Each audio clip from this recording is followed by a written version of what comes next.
Welcome back to another episode of the Zero Empty Spaces podcast, episode 70, with a special guest on location here at the Natick Mall with Damon Lehrer, the founder of the Boston Figurative Art Center here in Massachusetts. If you didn't know about Zero Empty Spaces, myself, Evan Snow, my business partner, Mr. Andrew Martineau, started an initiative to activate vacant commercial real estate spaces so artists can have space to create and collaborate affordably outside their homes. It's led to a myriad of win-win-win benefits with the first 33 spaces we've activated over the last 6 years across 4 states, with this location in Natick, Massachusetts, and the Natick Mall being the first one we did outside of Florida. And it's changed hundreds of artists' lives thousands of times over, so we're glad to do it. But the point of the podcast is to connect you with talented people like him that make the program great. We have a very special, unique, first of its kind collaboration activation that we're doing here that we're excited to tell you about. But before we get there, without much further ado, why don't you tell us just a little bit about yourself and how you initially got started in the arts? Well, I started drawing before I can remember, and I've always been doing it. And I guess I just always assumed I would be an artist, and no one really dissuaded me from that idea. And even my parents, very supportive.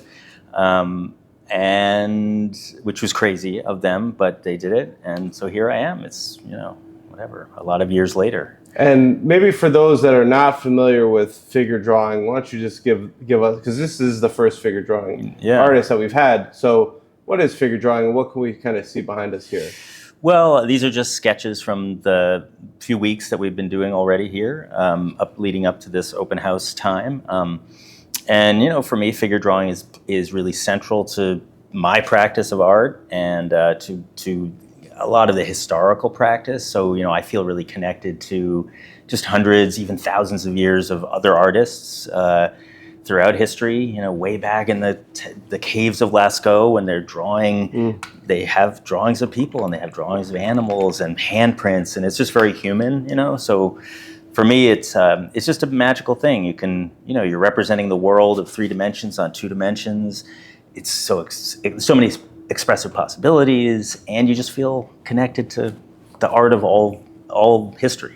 Literally, and it's interesting too for me, not being an artist myself, but this was the first time when I joined the class yesterday that I picked up a pencil in.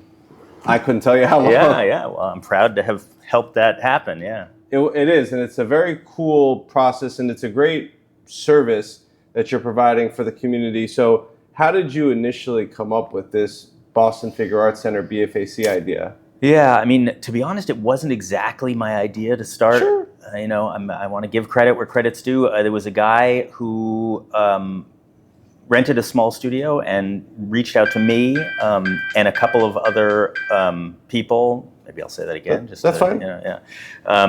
This guy reached out to me and maybe a couple of other artists, and he had rented a small space, wanted to get something started where artists could do some teaching and make a little money, and people could come and just do some drawing and painting in an informal, not really school sort of situation.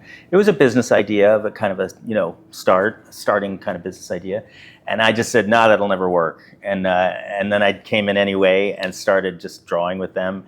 And within a few months, he left for LA, and I had the lease. And so I had to do something, and I figured, okay, we'll just keep going. And it just grew from there. And when was that? That was 2009.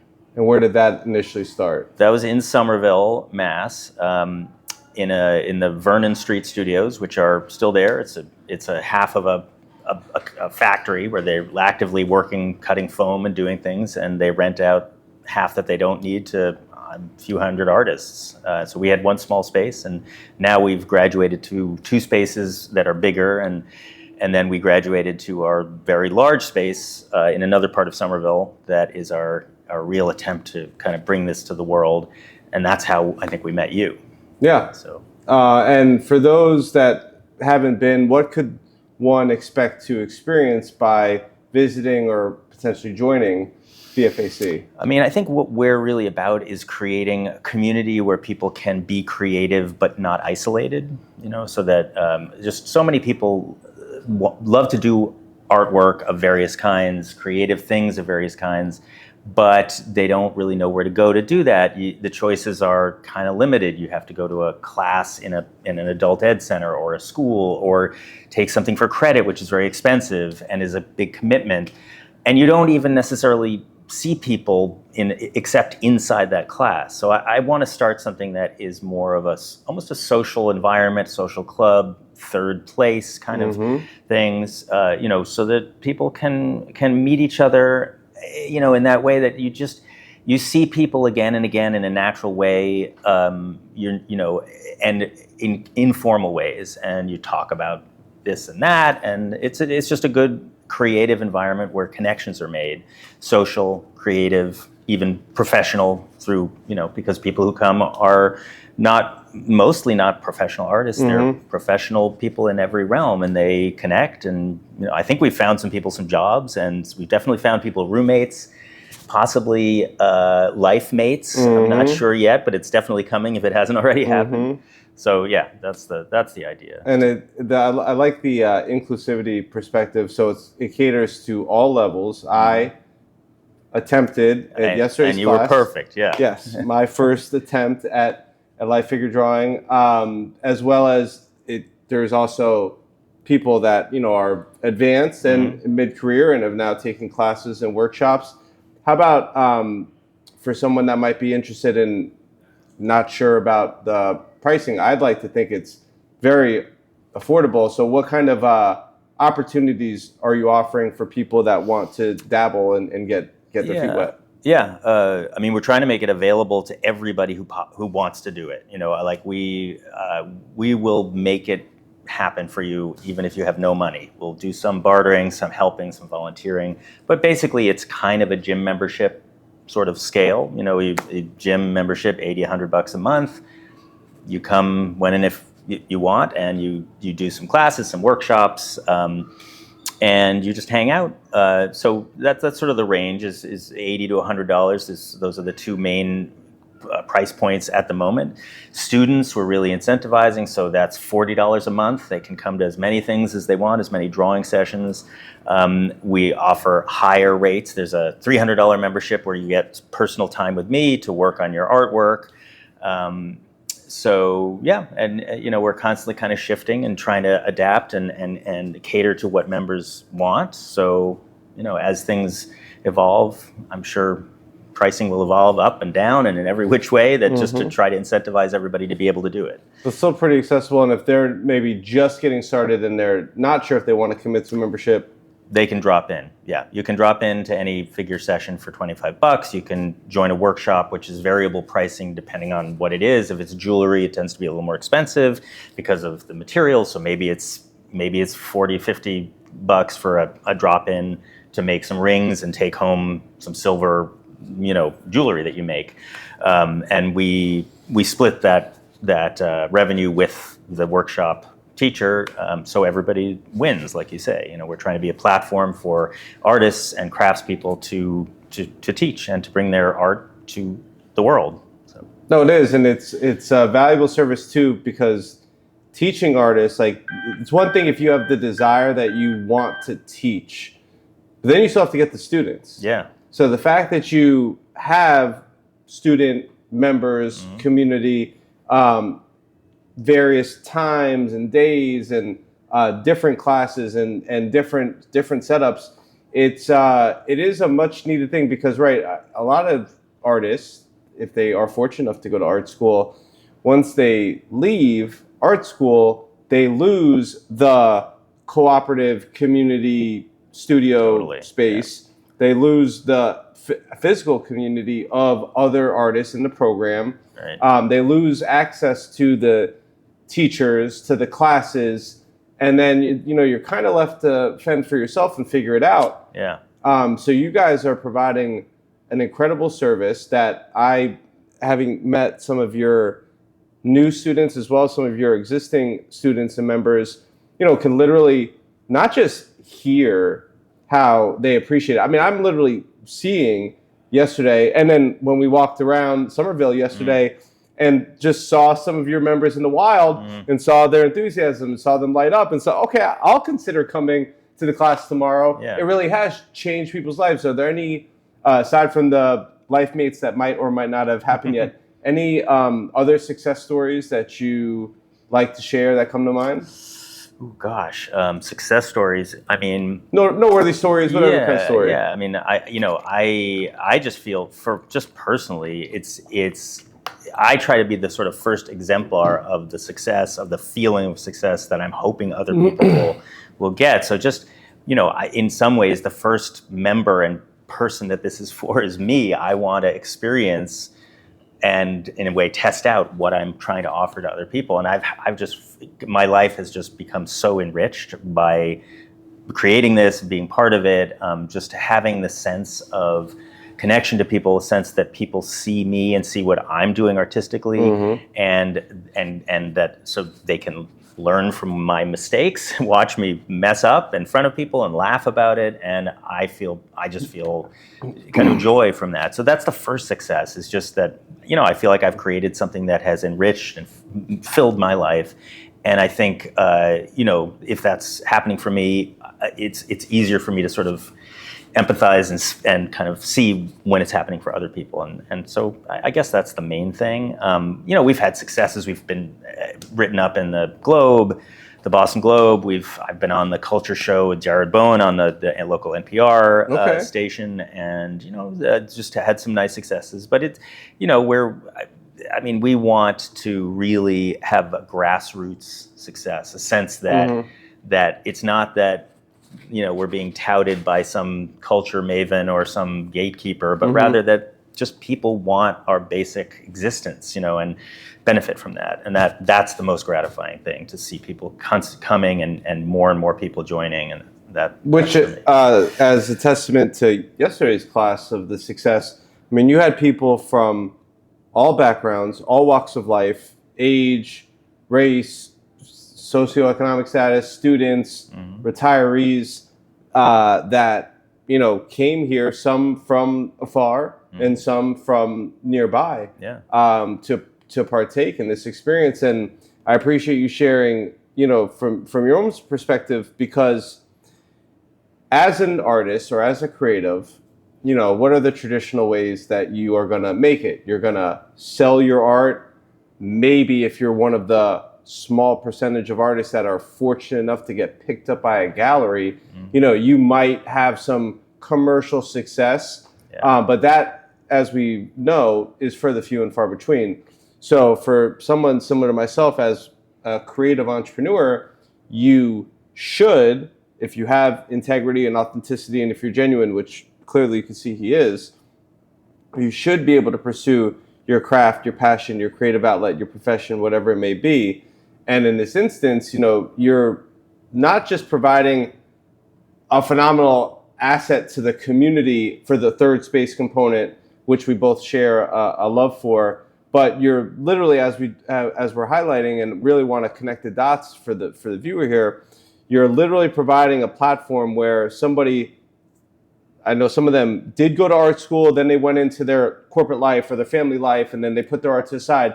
And now they're kind of getting back to art, and you're giving them the outlet and the space and the avenue to be able to do that, and be able to even see if art is something for a small nominal drop-in, a small nominal monthly membership rate, to be able to try that.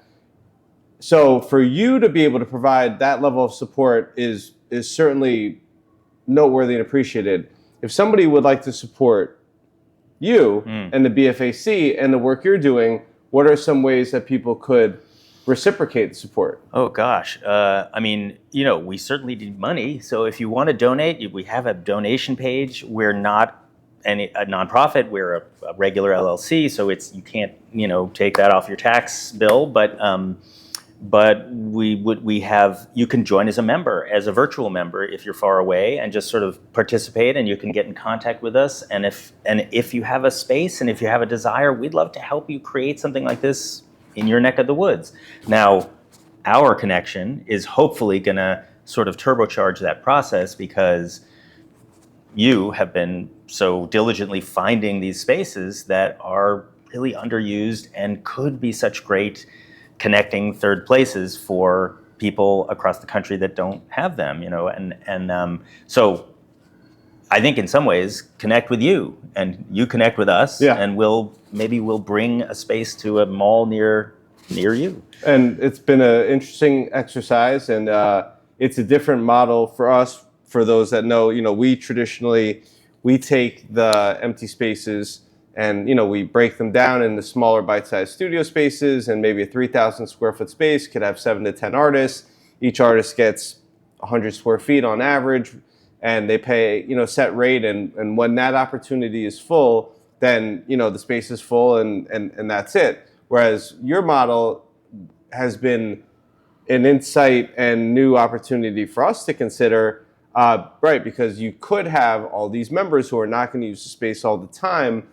This exercise, for those that are not familiar, where we're at here in Natick, Massachusetts, with us being our first space located outside of our home state of Florida, in partnership with Brookfield Properties, the second largest mall company in the world, we feel very optimistic, hopeful about this space in the luxury wing of the largest mall in New England, in the what we believe to be the only art studio in the world in a former Burberry store located next to a Louis Vuitton, where we have had people buy a bag for $10,000 and walk out and say, "What's that art in the window?" and buy somebody's artwork that was... It would have seemed expensive before, but now in comparison, for $5,000, they bought a painting in the window. Yeah, right. Literally without even knowing who the artist was. No, that's great. So the opportunity is there. The opportunity is great, but we do need artists to gravitate towards the concept. So we're exploring this new partnership for us, where we're providing space to BFAC to host the classes for all levels, to get people to come in the mall to see the space, and then ideally, those either that are new to art, that are trying it out, that are exploring to see if they like it. If they do want to pursue it, they can have their own dedicated studio space, as well as established artists that are looking for studio/gallery space where we don't take any commission off of sales, can have space to create, collaborate, get discovered, sell and shown, and all that. So if you do know an artist in the Natick, Framingham, Metro West area, we're about 30 minutes outside of downtown Boston, 25 minutes-ish from Somerville without traffic. Yeah. Certainly please let them know, because if we don't get artists to gravitate towards the concept, which we've admittedly somewhat struggled with here in this area, then unfortunately we're not going to be able to continue paying all the costs that it takes to run a space, which we both agree it's a great opportunity. I know you have some very great philosophical thoughts that I'm going to so what are your thoughts? So your space is your current space that I went last night in Somerville is a standalone space, beautiful space, walkable, a lot of things nearby, but that's kind of a destination. You're going there for the class, but for this being your first foray in the mall, why don't you share some of your thoughts with regards to what you shared with me previously, being in this mall corporate environment and now integrating arts in here? Yeah, I mean, I think this is an opportunity to fulfill sort of a dream that I have. I thought it would be a lot further in the future, but this opens it up much more quickly to kind of integrating professional artists into the corporate economy in a more seamless, natural way than currently is the case, where, as you said, you have to be very fortunate to find a gallery who wants to represent you, and then they become the gatekeepers. They take most of the money that they earn from you. I find it to be, whether or not it's an exploitative system or it's a system that I think has seen its day, and we're now ready for a different kind of interaction and a different kind of way of being an artist. And I think this offers that possibility that artists can essentially come into a place like this and help to be the guiding principle, the connection to the artistic, historical thread, to all of the artistic knowledge, and then people who walk through the mall who maybe wouldn't have considered doing drawing or connecting with a creative endeavor like this, come in and they become the audience for those artists. So it's a service to the artists to provide this potential audience and this potential pool of students and new interest, a demographic that wouldn't have otherwise seen them. And it's a service to those people in the mall and to professionals who, like you said yourself, you haven't thought about drawing since you were a kid, right? When everybody did it. And we're allowing people to kind of come back to that and remember, oh, right, I meant to kind of keep doing these creative things, but so yeah, just it's a service, I think, to the artists to give them a bit of an audience, and it's a service to people who haven't done art, since they were kids, since they were in college, to allow them a chance to kind of come back and remember that they enjoyed it, they intended to come back, and then life got in the way. But we want to provide an easy entry so that people can reconnect with that part of themselves and kind of regain some balance in life that I think a lot of people who are in corporate professions or just in life have lost, and they've become very siloed and unbalanced in terms of their productivity for a company, for their job, and a lack of connection to direct creativity in their personal lives. So. Which it's a great service. Art could be many different, I like to say art could be many different things to many different people. Absolutely. Art could be healing, art could be history, art could be storytelling, art could be an investment, art could be your creative outlet and expression. Yeah.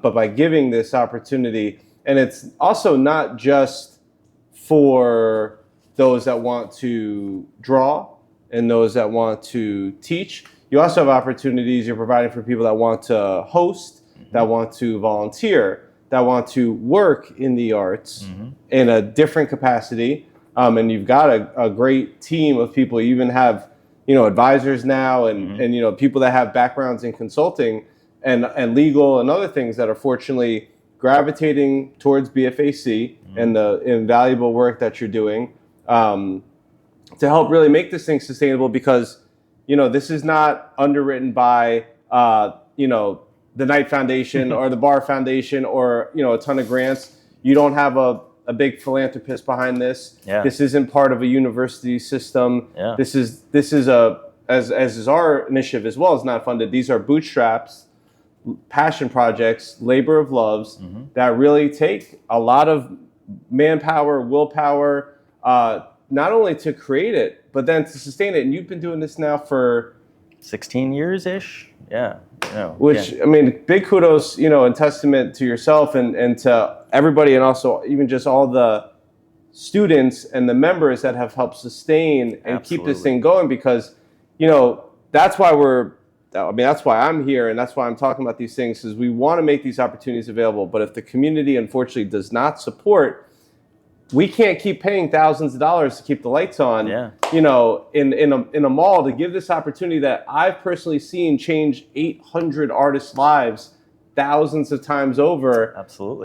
So I really appreciate your partnership with us and trying this venture here. We're glad to support you in expanding. I totally think there's great potential, especially as we continue to grow and expand to new markets, that we continue to bring BFAC into malls to offer this valuable service. If somebody would like to find out more and maybe even support, where can they find you on social media and the web? Yeah, I mean, Instagram, I think our handle is at Boston Figure Center, and the website is Boston FAC, as in Figurative Art Center. .com, and you can email us at draw@bostonfac.com, which is the website email. So yeah, please do. And we are totally, as you say, dependent and reliant on the interest and the passion of the people who want to participate. And we've done that. And I would say that I don't want to take credit for 16 full years, because I've tried to, I actually got burned out several times.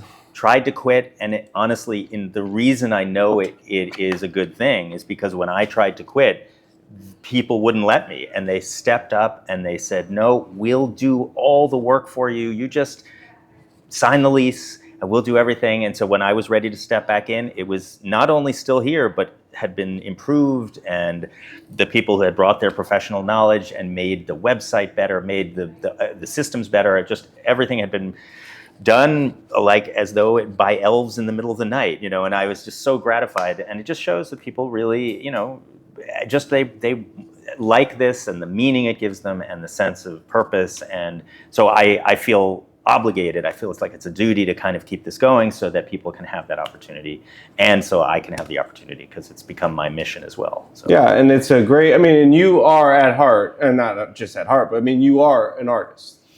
It's my thing. Yeah. Yeah. These, that's the heart of it. Yeah. And I have to keep doing that. I'm trying to maintain my own artistic practice and make it as public as possible. Doing some time-lapse videos of a painting that I'm doing, make sure people can connect with the actual process that I've learned over the years, and learn from it and be inspired by it. And yes, so I have to be able to do that as well, just as everyone else does. And do you you have space at your location, but do you create there? Do you paint there? Yeah. I've been using it, as my studio, and I paint sometimes while there are people there. Sometimes I wait until it's a little later so that I have a little bit of more privacy. And but people are welcome to kind of come by and watch what I'm doing and ask me questions. And particularly if you're a member who's helping to support, Sure. we'd love to have you be part of that process. And I would love eventually to have.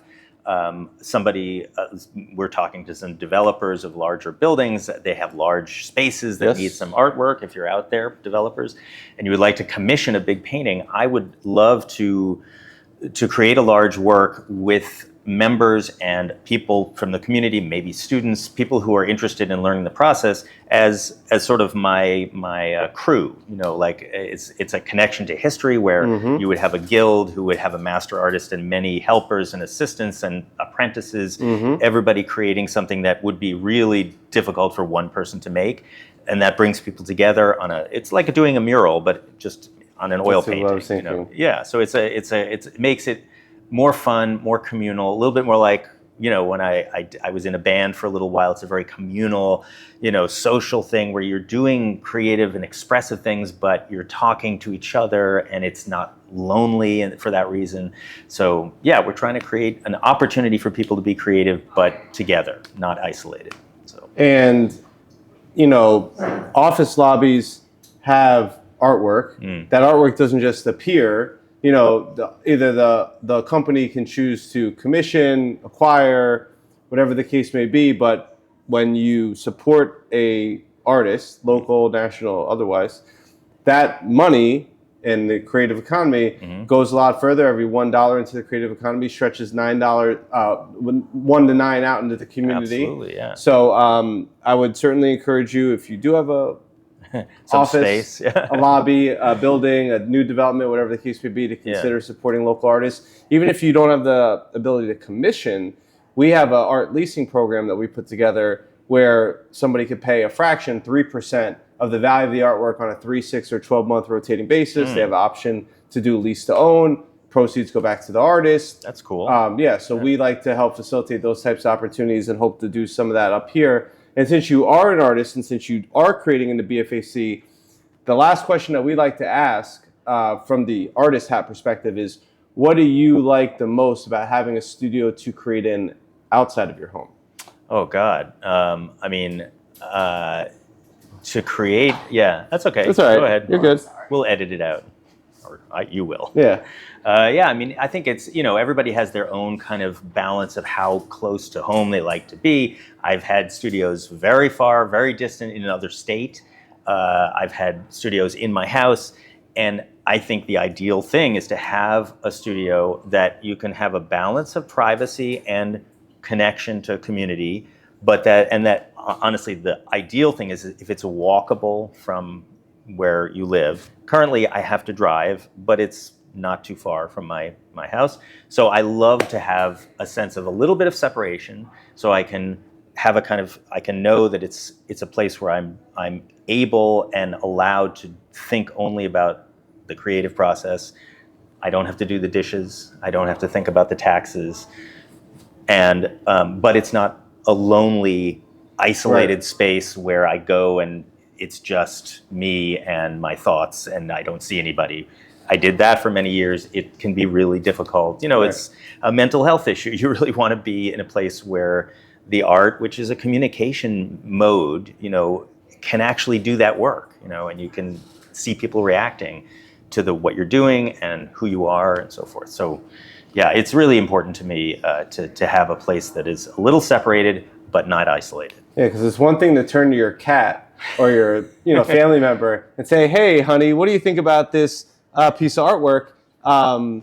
Versus when you could turn to your community members in the space and say, "Oh, well, what kind of material are you using? What kind of paint are you using? What new inspirations are you gathering?" It's wonderful, right. to be able to do that. So that's why we both enjoy making these opportunities available for artists, because you never know, which next Kehinde Wiley or which next, Damon Lehrer is going to come through the door and can change the course of their life, their community, the world, the art world, or beyond. So we really appreciate your, trust in us, your partnership, your willingness to support the arts community, the community at large through this platform, through this initiative. We're going to give it our best shot here in Natick. Hopefully the community gravitates and responds. If you're interested, we're here in the Natick Mall near Bossy, the new pickleball mega center here, right across from Tory Burch, right next to Louis Vuitton. We certainly are open to thoughts, feedback, ideas. We reduced the rental rate of the studios to make it even more accessible. So we have studios starting at like $333 a month now, with the water, electric, tax included, 0% commission, 24-hour access. We provide marketing support. We do these podcasts with artists. Many artists, this is the first and only podcast they've ever been on. When we get press opportunities, that's not extra. If we put an artist on NPR or magazine or newspaper, these are just the things as arts advocates that we enjoy doing and the resources that we're glad to leverage to, move artist careers forward, change people's lives. So if any of this resonated with you, we'd love to hear from you. You can feel free to reach out to us at Zero Empty Spaces on Instagram. You can email us info@zeroemptyspaces.com. And we hope to see you here, either at the Boston Figurative Art Center pop-up at the Natick Mall, at the location in Somerville, on the location on Vernon Street, or wherever that we might find you. We appreciate you tuning in, appreciate your interest and support of the arts, and thank you for joining as well. Thanks, Evan. My pleasure. Great job. Thank you.